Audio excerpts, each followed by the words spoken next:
Hi, everyone. Welcome to the Power Forward podcast. I'm your host, Jackie Rainica, a mindset coach and former Ivy League athlete, here to help student athletes, parents, and coaches focus on progress, not perfection. Every other week, we'll welcome a new guest with relevant experience to share their perspectives and tools to support growth on and off the field. Today, we have Kelly Slovin, recently turned Holtz. Congratulations. She's a registered dietitian with a focus in sports nutrition and women's health. Her passion for sports nutrition stems from a childhood of competitive swimming and a current love of fitness classes and running. She ran the Chicago Marathon in 2020 and loves any opportunity to run through her favorite city, New York. Kelly's goal is to help people fuel for their best performance while breaking through food rules and eliminating restrictions. Her all foods fit mentality provides a gentle approach to nutrition that helps people reach their goals without sacrificing the joy of food.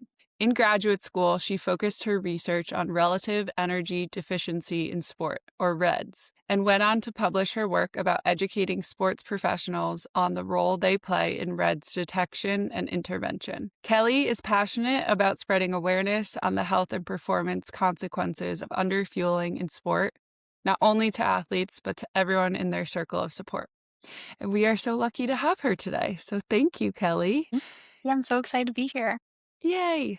Okay, so we're going to start from the beginning. You've been a competitive swimmer, marathon runner, and now a registered dietitian. How did your athletic and academic journey shape the way you think about food, performance, and health in general today? Yeah, so of course, there's the evidence-based nutrition recommendation side of my job that plays a role in how I view food and health and the recommendations that I make for my clients. But as you point out, there's also the life experience of being an athlete myself and also working with a variety of different client populations over the past few years. And putting all of that together means that we take the evidence-based nutrition, that's certainly an important part of it, but then we apply any individual's life experiences to incorporate the side of food that is what brings joy and how we celebrate with our loved ones and all of these other things that food is. So it's really important that food is fuel. And for a big part of my athletic journey, that was an important message for me to learn. But there's that other side of it too. And we can't forget to bring that in when we're talking about nutrition. So when did you get interested in nutrition? I was kind of curious about nutrition when I was in college, but I didn't totally know what I wanted to do. So I thought I would just join a major that left a lot more opportunities for me to figure it out. So I was a bio major. And then in college, I really decided it was definitely what I wanted to do. I was part of this women's club that every week we would go do a workout together. And through that, I just learned a lot more about the health and wellness community and got in touch with some dietitians to learn more about what they can actually do and what the job looks like. And so that really opened the door for me to want to commit to doing something like that and continue the schooling to become a dietitian. Growing up, I just think of what I ate or what I paid attention to, and it wasn't very methodical. It was just kind of whatever was put. And I grew up eating healthy. My parents gave me, great nutritious food looking back. But as a teenager, as maybe a college athlete, it can be hard because you don't have much choice, maybe. Looking back, did you think about nutrition when you were competitive swimming? How did that interest kind of take hold? Yeah, for a while, it didn't cross my mind at all. But as I got into high school, I started to have more of a poor relationship with food and was trying to follow all of these different recommendations that I was hearing from who knows where to improve my health and become a better swimmer. Ultimately, that's not what came of what I was doing with food. And that was also part of the piece of me not wanting to commit to being a dietitian at the time that I was in high school. Because even though I didn't necessarily know that what I was doing was not super healthy for my body or that I needed support from someone else, but I just had this inkling that like maybe this is just something I'm passionate about right now and it's going to fade. It took more time of getting out of that time period where I had a bad relationship with food and recovering from that to then still fully commit to, yes, this is what I want to do. And so it wasn't necessarily in the healthiest way that I started paying attention to food, but I would definitely agree that, like, at a young age and even through that time period, like, I had no idea that proper fueling could play such an important role in performance. So you touched on it a little bit, but how did fueling or not feeling well play into your experience, even if you didn't Mhm. realize it at the time? Yeah, so in high school, I mean, looking back, I didn't know at the time, but looking back in high school, I was definitely underfueling, and that had a huge impact on my performance. I had been swimming for, at that age, what felt like most of my life, and was not doing very well. I was no longer able to PR. I wasn't really keeping up in terms of pace at meets with my peers, even with people who were newer to the sport than I was. And it was really, really frustrating. And in part, I lost the love for the sport for a little while during that season of life. But I did get out of that. I did re-fall in love with the sport and I recovered my relationship to food. And it wasn't until after I healed my relationship to food and learned how to fuel properly that I ran the marathon. So I've had both experiences of how underfueling impacts my performance and how fueling properly impacts performance. And of course, now as a dietitian, I have the knowledge and expertise to apply that and confirm why that is. But it's really interesting to look back knowing what I do now and seeing how my actions did impact my performance and what was really going on at that time. Yeah, and I mean, now we have the tools but it could be an overload of information and you don't know Mhm. like what to believe, what not to believe. But that makes me sad that you kind of fell out of love with it when it was something that maybe you could control.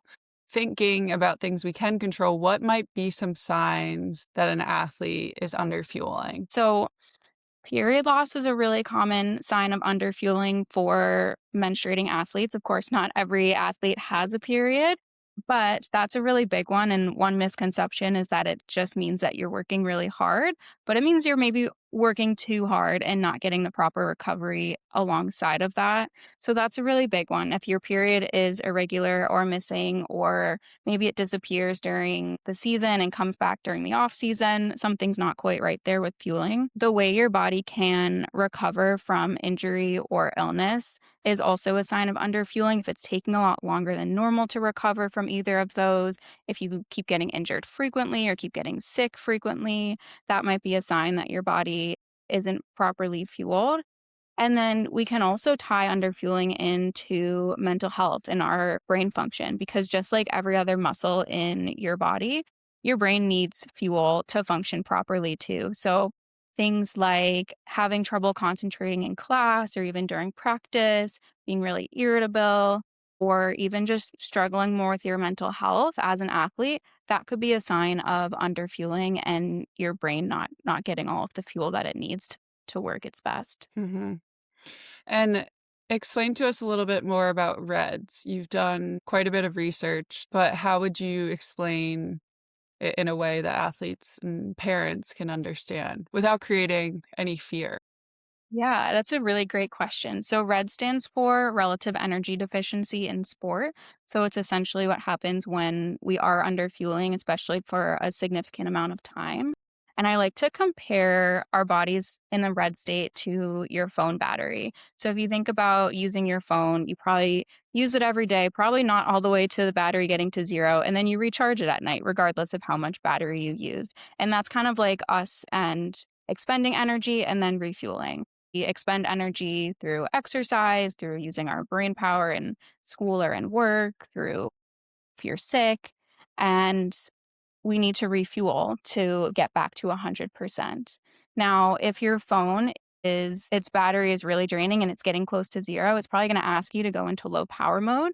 And with low power mode, it's using less of its function so that it can still function as best as it can for you. And that's kind of what RES is when our body is going into low power mode. It's saving as much energy as it can and allocating the energy that it does have to the most important functions because it doesn't have enough energy to do everything. Now, just like your phone in low power mode, you can recharge it. We can also still get out of a state of REDS by refueling properly. And that's not going to come from one meal. It's going to take a bit of time, but it certainly is something that we can work on and get back to that 100%. I love that analogy. You talk about breaking food rules and taking an all foods fit approach. Why is that important? And especially for a population of athletes who might be driven or high achieving. Yeah, absolutely. Breaking down food rules is especially important for athletes because you have much higher nutrient needs than the average person. So anything that results in a little bit of restriction can end up making a bigger impact in your body's function and in your performance than the average person.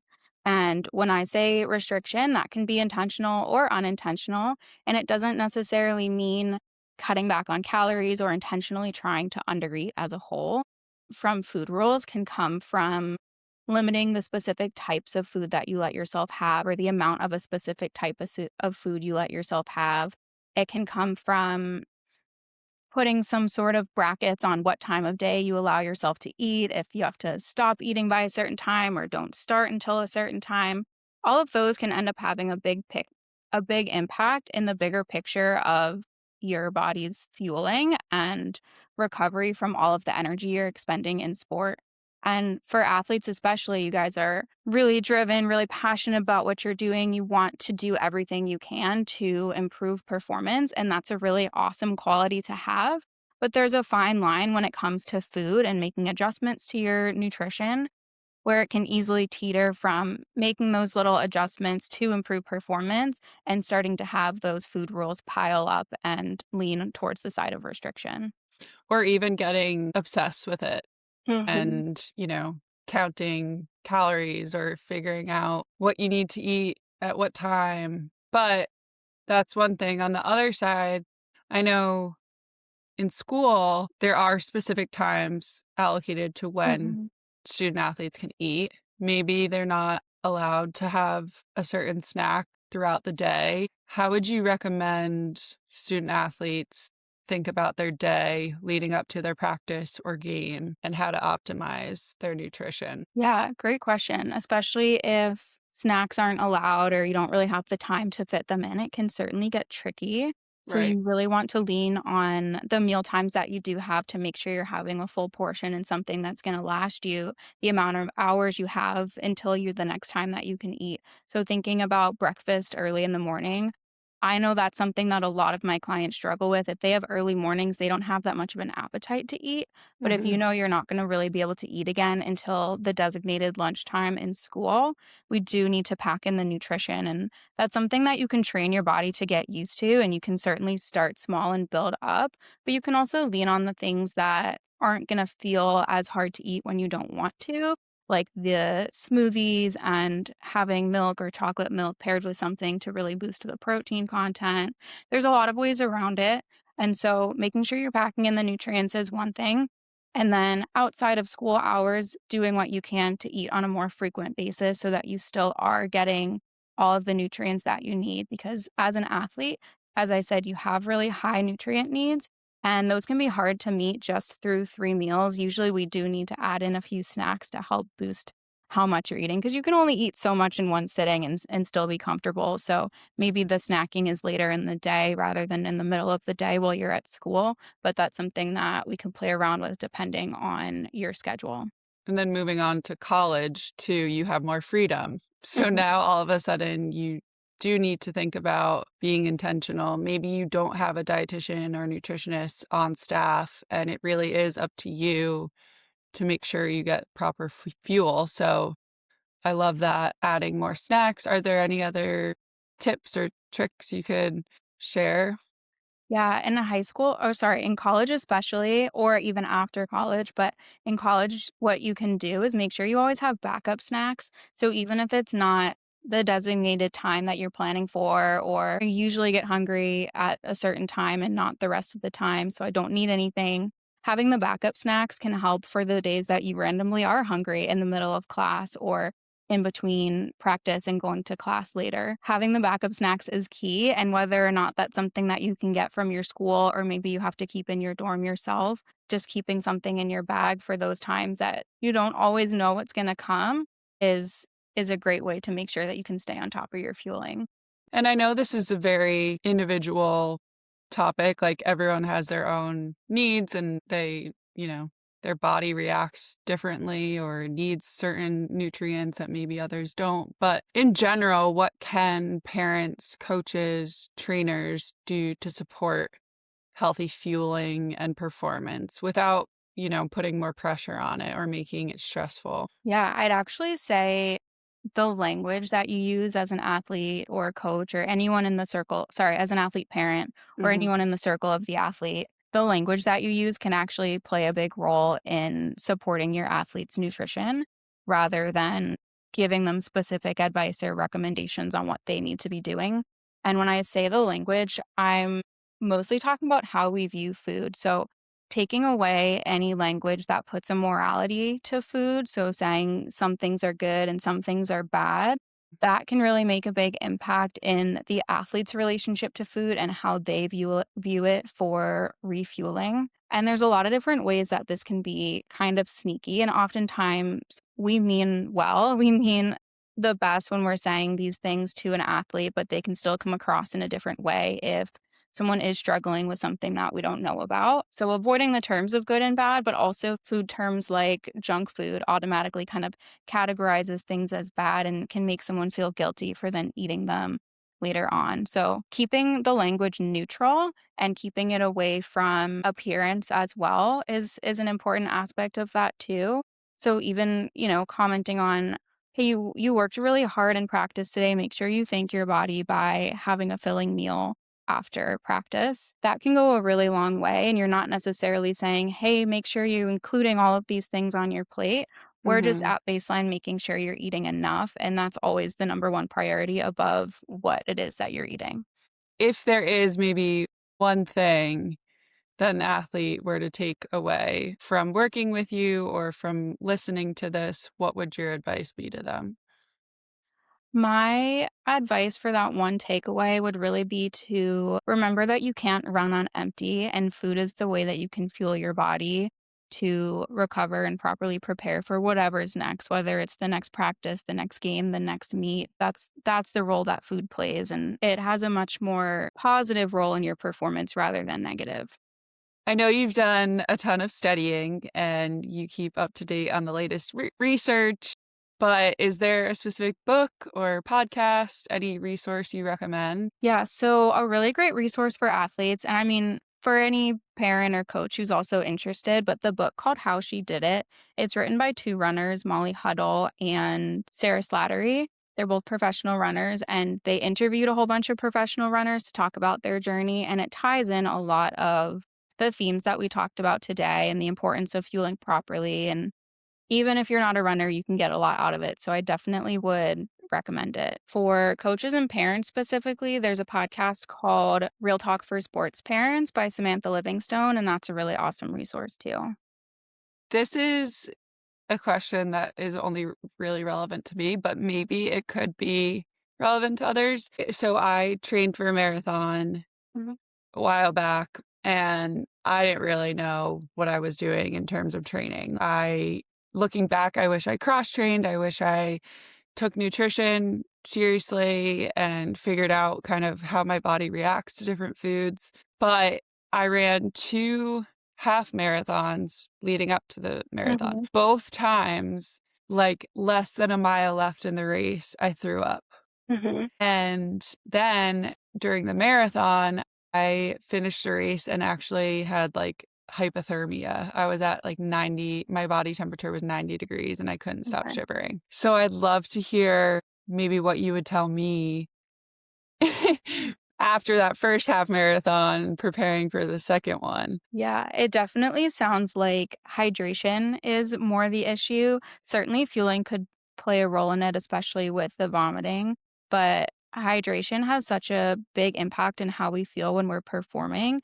It can cause GI distress like you experienced with the throwing up during the race. It can impact our body's ability to regulate temperature because sweating is how we regulate our temperature. And so if you're not rehydrating from the sweat and the water and the electrolytes that you use through that, then that's going to really affect your body's performance. What we know Mm. from the research is a dehydration where you're losing 2% or more of your body weight from exercise is where we start to see the effects on your performance. If I was working with someone directly, maybe we'd look into that and see we could even use weight if it's something they're comfortable with to measure the amount of water that they're losing during performance. But there's also like hydration patches now that you can wear that'll measure how much water you're losing and the electrolytes. It's an estimate, it's not perfect science, but those are some ways that without having a lab to look into things, we could address hydration with performance. I also hear a lot that, and I experienced this too, is I didn't want to eat hours before Mhm. a game or a match because I was afraid that I would get a stomach ache. And I swore it was like, I don't know how many hours before, but I would get so anxious. And some of it too was my anxiety about the game and just like the preparation and all that. And it was hard to parse out the separation between the two. But what would you say to someone who is afraid to eat well before their performance? Yeah, that's super common. And as athletes, there are so many different reasons that you may lose your appetite, and anxiety is one of them. And working really hard is another one. We often aren't hungry while we're exercising. Similar to talking about breakfast, if you know it's going to be a while before you can eat again, and training your gut. You can train your gut to be able to tolerate food around exercise. You can train it to get used to eating soon before your workout. In endurance sports, we train it to be able to eat during the workout. So we need to refuel with carbs when you're running for hours on end. So we would start small. We wouldn't want it to cause more anxiety. But even something as little as like a small applesauce cup or a single piece of toast, those things are going to digest really easily because they're just carbs on their own. And then we can build up because we wanna make sure that your fuel tank is at 100% when you show up to your game, and so if it's been a few hours since you've eaten, you've been using that fuel tank just simply to exist, but also to do anything that you are leading up to practice or to the game, and so we wanna make sure that we're topping it off right before, and so it is really important to be eating something before, and even if anxiety is part of the reason you're losing your appetite, we can definitely train your body to get used to that. So little by little, and there are Mhm. tools and there are resources. Totally. You're not stuck. I know different injuries require maybe like if you're breaking your bones a lot, you might need more calcium. I don't know. That's what I'm like thinking in my head.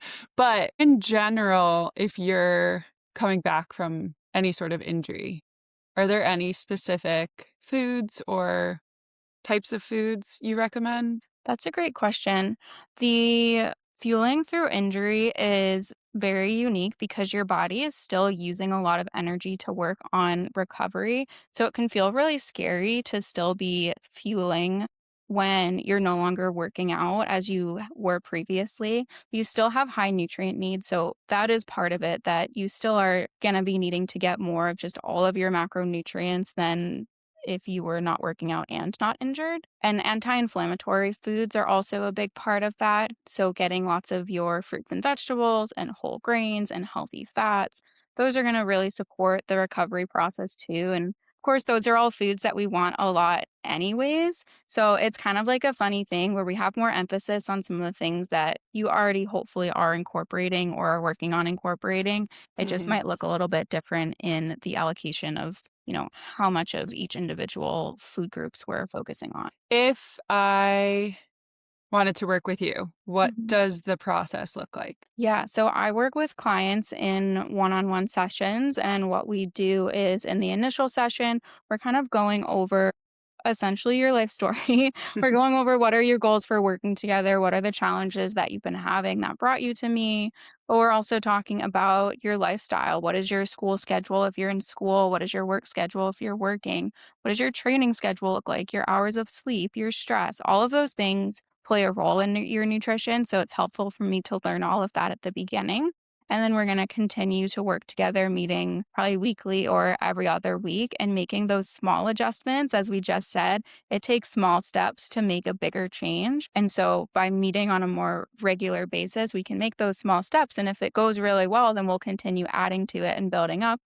If it's still a challenge or something isn't working, there is a lot of trial and error in nutrition, then we'll take a step back and pivot, or we'll stick to the thing that we're working on, but find another way to address it. So it's a lot of trial and error. There's a lot of conversation too about relationship to food because sometimes that is the barrier to making changes.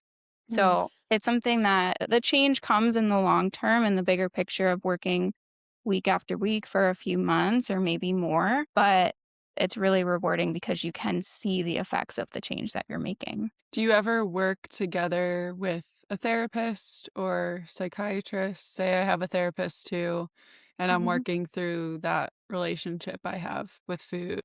Yeah, totally. If you're already working with other professionals to address whatever we're working on together, then I would coordinate with them. A therapist is definitely someone I work with a lot, and it's up to the athlete ultimately. So you would say, yes, it's okay for you to share with the therapist what we're talking about in our sessions and vice versa. But that's how we can really make the biggest impact is when we're all working as a team because my scope of practice is different than the therapist, is different than the PT. And so we're all seeing a different part of what you're experiencing. And so we can work together to really address it as a whole. Okay, I could probably ask you questions forever, but that's all the time we have. Thank you very much for being here, sharing all of your knowledge. Where can people find you to learn more? Yeah, thanks for having me. You can find me on Instagram at Kelly Nutrition Co. And my website is also Kelly Nutrition Co. So if you're interested in learning about my one on one services or the work that I do with teams and providers, you can check that out there. Yay. All right. Well, Yay. thank you. Thanks, Jackie.